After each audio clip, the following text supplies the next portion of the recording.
Aujourd'hui, on parle de la façon dont le chef d'entreprise peut mieux soigner l'équilibre vie pro et vie perso de ses collaborateurs.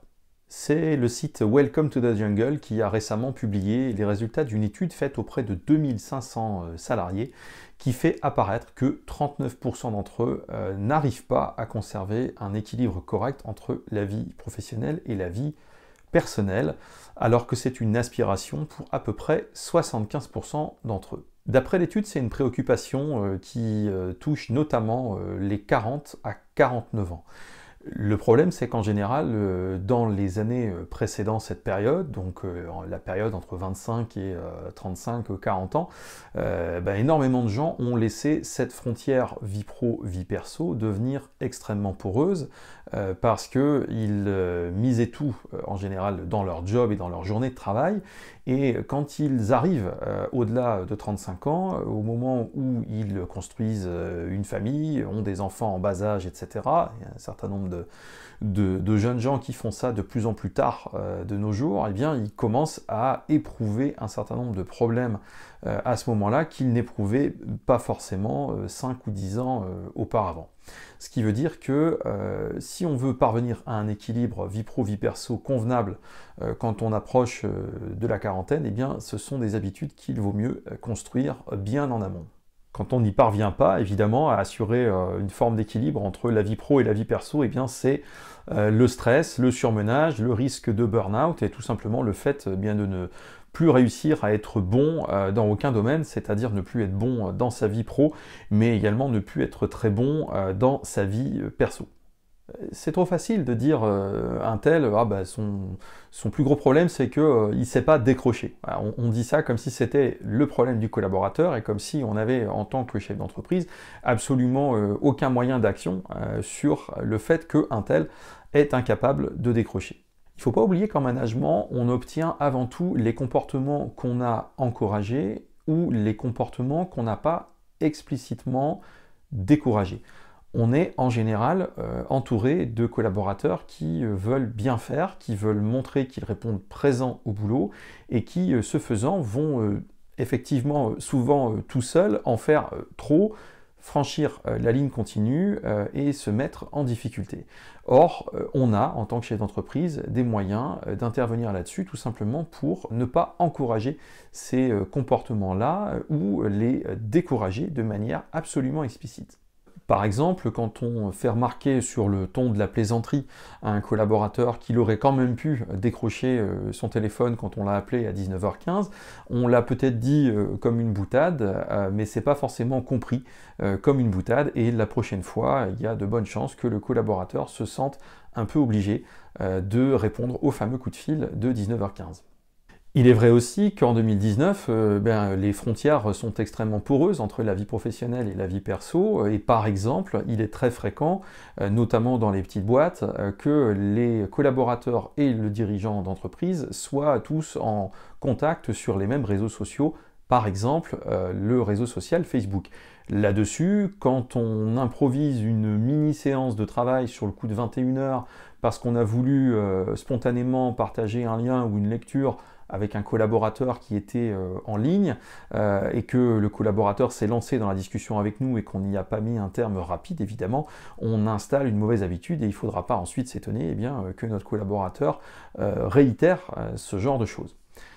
Il faut aussi réexaminer la façon dont on est organisé ou mal organisé dans sa journée. Quand on est constamment indisponible, injoignable dans la journée, il ne faut pas s'étonner non plus que certains collaborateurs franchissent la ligne jaune après les horaires de travail. Moi j'ai connu une entreprise où le seul moyen d'avoir à peu près 5 minutes de l'attention d'un dirigeant, c'était de l'alpaguer totalement en dehors des horaires de bureau. Il fallait l'appeler sur son portable à 20h30 ou à 21h, c'était à peu près le seul moyen d'avoir son attention. J'aurais pas aimé être à la place de ses enfants ou à la place de son épouse dans ces conditions-là. Aménager dans la journée les plages horaires suffisantes et de qualité suffisante pour que les collaborateurs viennent nous trouver dans les horaires de bureau et n'éprouvent pas le besoin de venir nous chercher en dehors de ces horaires. En tant que chef d'entreprise, on le sait, on travaille généralement sur une amplitude horaire plus large que celle de nos salariés. De façon à ce que ceci ne soit pas contagieux, il y a une règle toute simple à appliquer, c'est la règle du jamais. Je n'attends jamais de la part de mes collaborateurs qu'ils me répondent en dehors des horaires. Je ne leur fais jamais la remarque qu'ils auraient pu me répondre en dehors des horaires ou que j'aurais souhaité qu'ils le fassent, tout simplement. La règle du jamais est extrêmement facile à suivre parce que c'est la règle du zéro absolu. Jamais, c'est jamais. Dans mon entreprise, les horaires de bureau sont relativement stricts, tout simplement parce qu'on a une convention collective qui prévoit les 35 heures hebdomadaires strictes toute l'année. Par conséquent, on travaille en général de 9 heures à 17 heures avec une pause d'une heure le midi. Ça oblige à un maximum d'organisation dans la journée, des réunions qui démarrent à l'heure, qui se terminent à l'heure, qui suivent un ordre du jour qui est clairement établi et qui évite à tout un chacun de perdre un temps fou dans des réunions dans lesquelles il n'est pas concerné. La priorisation des tâches, par conséquent, est particulièrement importante chez nous. Les collaborateurs ont pour la plupart l'habitude de travailler dans des plages horaires clairement déterminées, avec des créneaux, et n'hésitent pas à se fixer de petits rendez-vous avec des collègues pour faire un point de 5 minutes, 10 minutes, 15 minutes sur un sujet, s'ils sont occupés sur une tâche dans une période donnée, de façon à ne pas multiplier les interruptions et à pouvoir consacrer un temps de qualité à leurs collègues le moment venu. D'ailleurs, quand je suis au bureau avec eux, la chose qui me fait le plus plaisir, c'est de me faire rembarrer.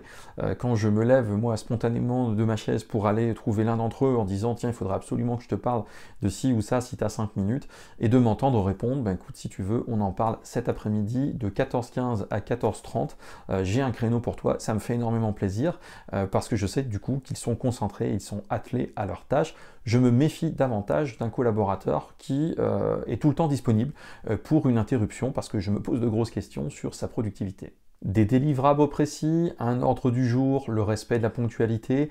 Beaucoup de nos prestataires et fournisseurs sont un petit peu surpris de la discipline qui règne chez nous et de la quantité de travail abattu, mais il est évident que les deux sont absolument liés. On a également beaucoup de clients qui s'imaginent qu'on est 3 fois plus nombreux que ce que nous sommes, tout simplement parce qu'il y a une certaine organisation derrière. Une autre petite astuce, c'est qu'il n'y a chez nous aucun appel entrant sur les téléphones fixes dans nos bureaux. Les appels sonnent tout simplement à 10 km de chez nous, dans une société externe qui est formée à répondre à peu près 80% des demandes par téléphone et nous fait suivre sous forme de tickets techniques les 20% qui restent, ce qui fait que nos salariés dans nos bureaux bénéficient d'une ambiance de travail extrêmement calme et ne sont pas sans arrêt interrompus par la sonnerie du téléphone. En matière de discipline collective, là-dessus aussi, c'est la règle de l'absolu.